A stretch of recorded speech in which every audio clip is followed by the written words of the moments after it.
Hello மக்களே, இன்னைக்கு நம்ம சினி அப்டேட்ல யாரை பற்றி பேச போகிறோம் அப்படின்னு பார்த்தீங்கன்னா, ரோபோ சங்கரோட மகள் இந்திரஜா பற்றி தான். என்ன விஷயம் அப்படின்னா, அவங்க இப்போ சமீபத்தில் ஒரு யூடியூப் சேனலுக்கு இன்டர்வியூ கொடுத்துருக்காங்க. அதில் ரொம்ப எமோஷ்னலாக பேசியிருக்காங்க. அப்படி என்ன பேசியிருக்காங்க அப்படின்னு சொல்லிட்டு இந்த வீடியோவில் பார்க்கலாம். என்னுடைய திருமணம் நடந்ததிலிருந்து இப்போது வரை பலவிதமான விமர்சனங்களை நான் சந்தித்து கொண்டே தான் இருக்கிறேன். நான் குழந்தை பெற்றுக்கொண்டது இயல்பாக நடந்த ஒன்று. ஆனால் சிலரோ நான் வாடகை தாய் மூலம் பெற்றேன், டெஸ்ட் டியூப் பேபி என்றெல்லாம் சொன்னார்கள். அதை கேட்டு எனது மனம் அவ்வளவு வேதனை அடைந்தது. உண்மை தெரியாமல் யாரையும் அப்படி பேச வேண்டாமே.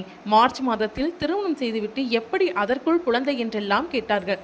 இப்போதும் சொல்கிறேன், நான் குழந்தை பெற்றது இயற்கையாக நடந்த விஷயம்தான். பலருக்கு அது புரியவே இல்லை. நீ எப்படி கர்ப்பமானாய் என ஒரு பெண்ணிடம் வந்து மனசாட்சியே இல்லாமல் கேட்கிறார்கள்.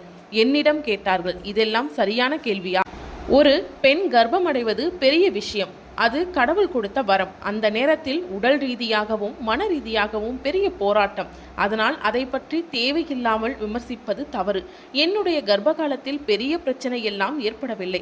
கடைசி நேரத்தில்தான் மருத்துவர்கள் எனக்கு அறுவை சிகிச்சை செய்து குழந்தையை வெளியே எடுக்க வேண்டும் என சொன்னார்கள். குடும்பத்தில் எல்லோரும் பயந்தார்கள். ஆனால் நான் கொஞ்சம் தைரியமாகத்தான் இருந்தேன். எனது மகன் நட்சத்திரன் எங்களது பெரிய வரம்.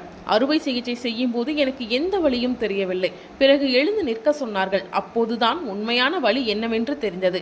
ஆனால் அந்த வழியெல்லாம் குழந்தையை கையில் வாங்கும்போது மறைந்து விட்டது. கர்ப்பம் முதல் பிரசவம் வரை ஒரு பெண்ணின் உடலில் பல மாற்றங்களும் வழிகளும் நிறைந்திருக்கும். அதனால் ஒரு பெண் தாயாக மாறும்போது அவளது கடினமான சூழலை எல்லோரும் புரிந்து கொள்ள வேண்டும்.